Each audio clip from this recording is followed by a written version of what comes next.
L'épisode du jour, c'est un petit sujet conseil d'achat.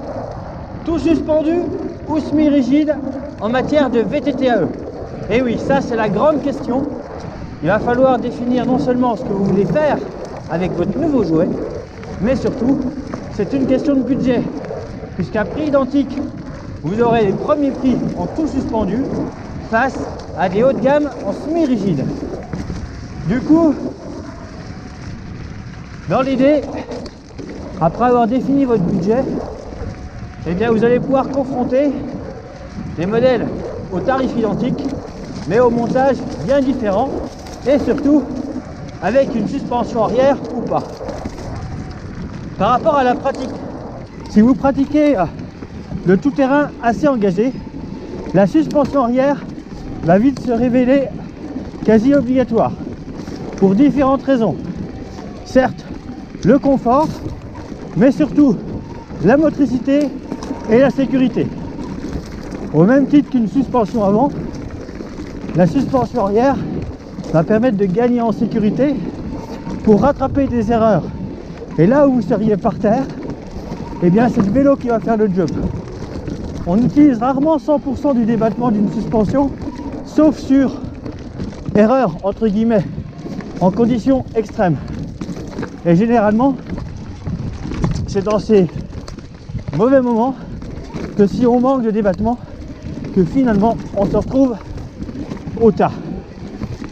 Donc les suspensions apportent vraiment de la sécurité par rapport aux différents obstacles, mais aussi de la motricité qui va permettre de passer à des endroits où sur un semi-rigide, la roue arrière aura tendance à patiner et du coup il faudra poser pied à terre. Si votre pratique est plutôt asphalte, mixte, avec une partie vélo taf et l'autre partie loisir le week-end, un semi-rigide pourra faire l'affaire.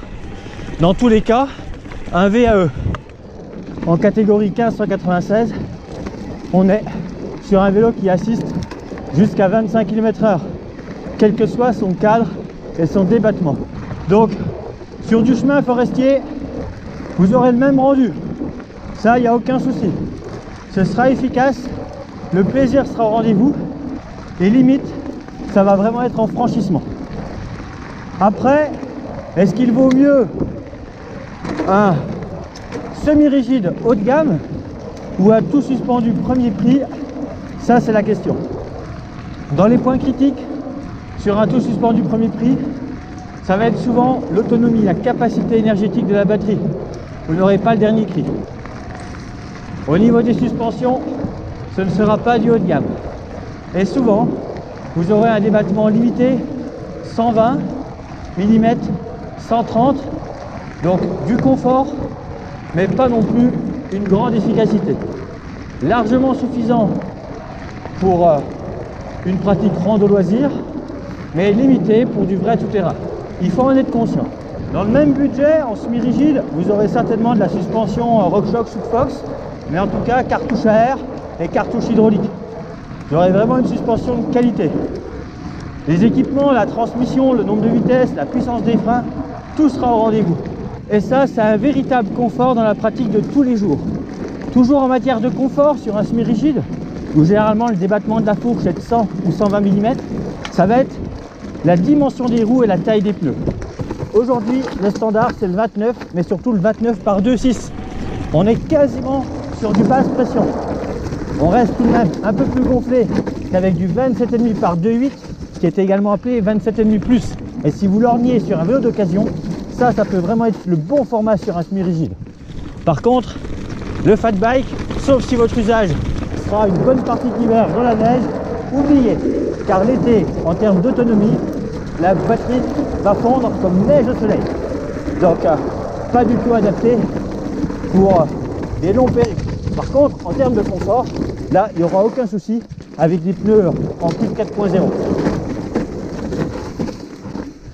Donc, semi-rigide ou tout suspendu, ça va vraiment être votre niveau de pratique, puisqu'un bon coup de guidon sur un semi-rigide, vous allez déjà pouvoir faire des choses bien sympathiques.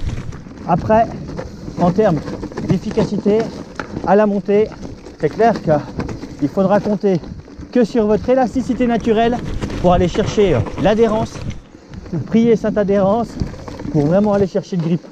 Sur un tout suspendu, vous avez la suspension arrière qui va faire le job, et à la descente, au-delà du confort, cette suspension arrière, elle va aussi aller vous chercher de l'adhérence qui va vous permettre de passer à des endroits plus que sympathiques. Bon, après, les troncs en biais, ça reste misérable.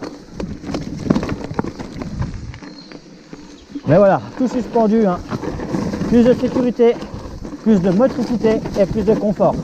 Semi-rigide, le prix des équipements plus haut de gamme et aussi un poids beaucoup plus léger.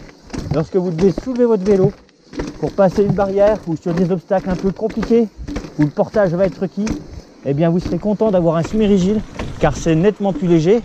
Après, des semi-rigides en carbone, c'est tout de suite moins évident à trouver. Ça n'a pas forcément été beaucoup produit.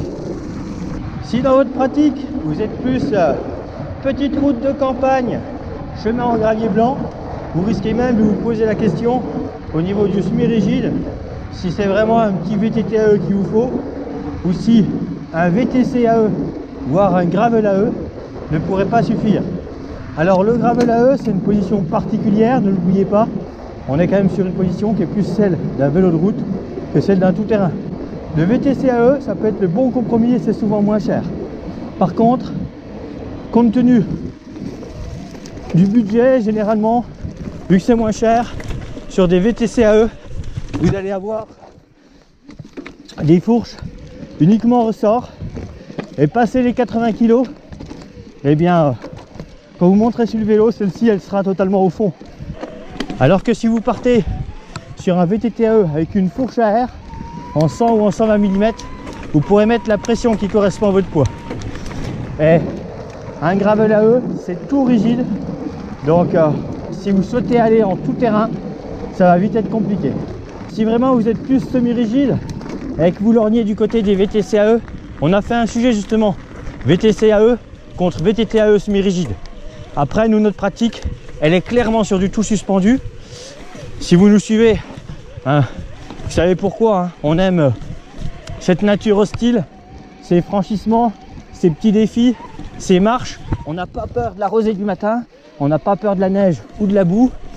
Et bien, cette sécurité supplémentaire pour rattraper d'éventuelles erreurs, aller chercher du grip à outrance, ben, c'est vraiment notre ADN. Donc du coup, tout suspendu. Et avec du débattement, hein. On n'a pas un vélo avec une fourche en dessous de 150 mm à la maison. Et si on doit passer en semi-rigide, eh bien, c'est carrément sur du gravel AE que notre choix s'est porté.